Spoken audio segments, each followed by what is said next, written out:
When the 2022-23 season begins, we'll be coming up on the one-year anniversary of the Jack Eichel trade, a trade that drug on forever before it was finally executed between the Vegas Golden Knights and the Buffalo Sabres. So we're going to take a look now, a year later, as we begin this upcoming season. Where do things stand today? Who would we say, as of right now, won this deal? We'll discuss that coming up next.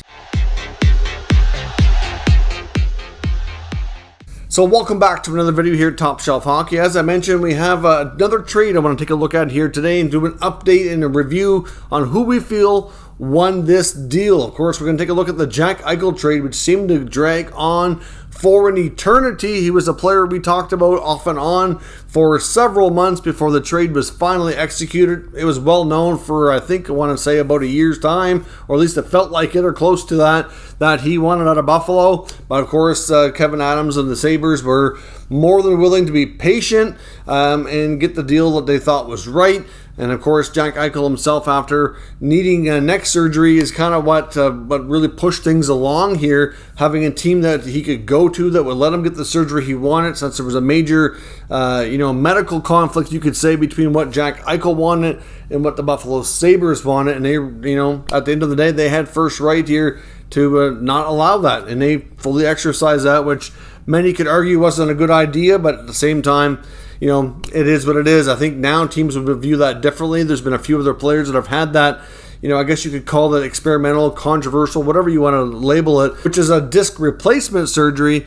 There's enough history on it now that I don't think teams will be so scared of it. It's been pretty successful. I mean, it's only a few players, but they've all seemed to be doing relatively well here so far. But let's take a look at the trade itself and break down where we think things stand today for who wins the trade. I know oftentimes we say the best player in the deal, whoever gets that player, they won the trade. And sometimes it's the case early on, but sometimes our opinions do change over time.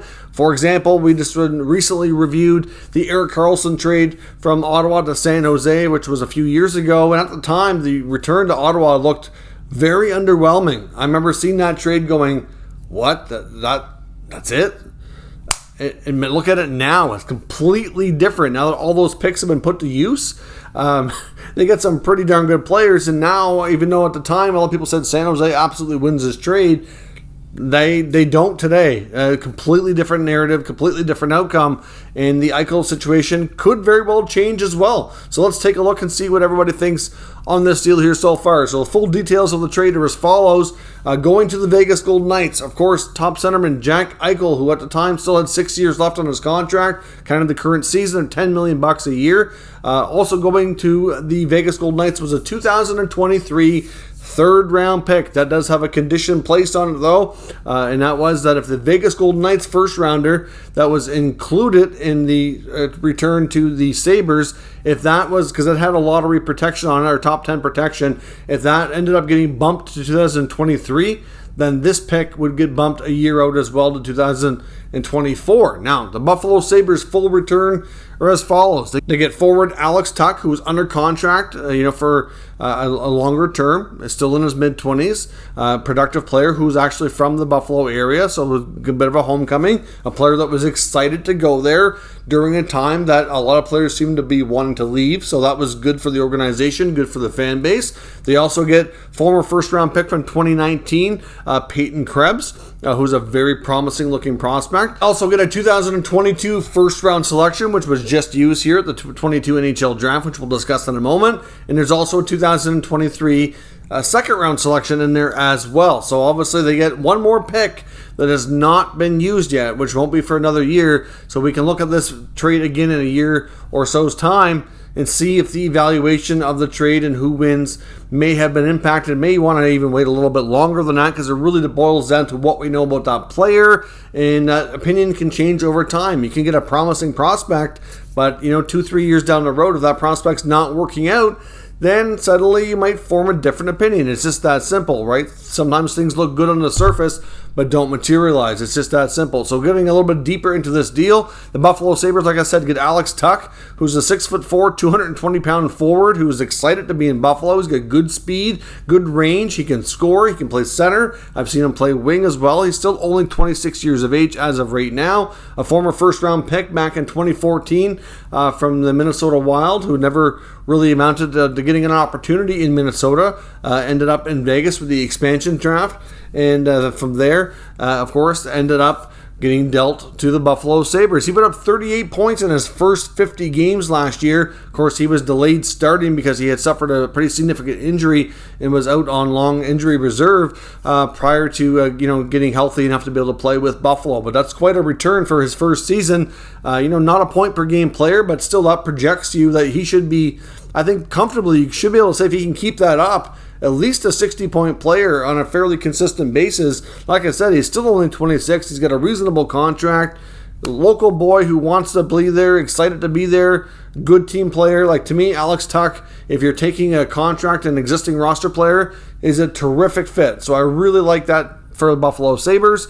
Of course, you got Peyton Krebs, who's still early in his career. Of course, you could say his draft stock kind of fell a little bit. He fell into the middle of the first round in 2019, where some thought he could go as high as a top 10, maybe top 7 or 8 even in some cases, but he ended up suffering a pretty significant knee injury, which ultimately kind of really delayed him getting on the ice a lot. Obviously changed the opinion of some scouts. Some teams were a little bit skeptical over that, and his draft stock kind of fell a bit, so he ended up going to Vegas a little bit later in that first round than many people might have thought, but of course he's since been able to play. He's played well at the American Hockey League level. He did get a small sample of games with Vegas before the trade. Games in Buffalo after the trade didn't really accomplish a whole lot, but wasn't getting a big role and a ton of ice time either, so time will tell. At this point, he still shows a lot of potential. I don't think we have any reason to be concerned over Peyton Krebs, but he certainly will be a big part of this trade going forward. So depending on his development, if he turns into a top 6 forward like he was projected to be when he was drafted, all will be well. If for any reason he works out to be a bit of a draft bust and doesn't become a regular contributor to this lineup over the next year or two especially, then that could certainly factor into maybe grading this trade a little bit differently for the Buffalo side of things. But at the end of the day here, Krebs is still a promising looking prospect, so right now, no concerns. Of course, the 2022 first rounder that they got from Vegas was used to select Swedish centerman Noah Östlund. They went heavy on the centers in this draft. The Sabres, of course, had their own pick. They also had another first rounder they acquired in the Sam Reinhart trade from the Florida Panthers for a centerman who could factor into this team down the road. So, of course, Noah Östlund's a Swedish centerman. He's 5'10", 164. Very smart playmaking center. And that's the other good thing, too, is all three of the centers that they picked, they're all kind of different players, so they all bring a different element and a different piece to the puzzle here that could fit with this team long term. One thing I do have a little bit of a concern with Östlund on his size. Like I said, I know this is not a time where in size matters so much in the NHL like it used to, but the fact of him only being 164 pounds, it's going to be tough for him to win battles on the corner. It's going to be tough for him to win like board battles, face-offs. He's definitely going to have to add some muscle, and he's going to have time to do that. The Sabres have enough young players already on the roster and prospects on the way that he can continue to take his time and develop here. I don't see Noah Östlund probably getting an NHL opportunity.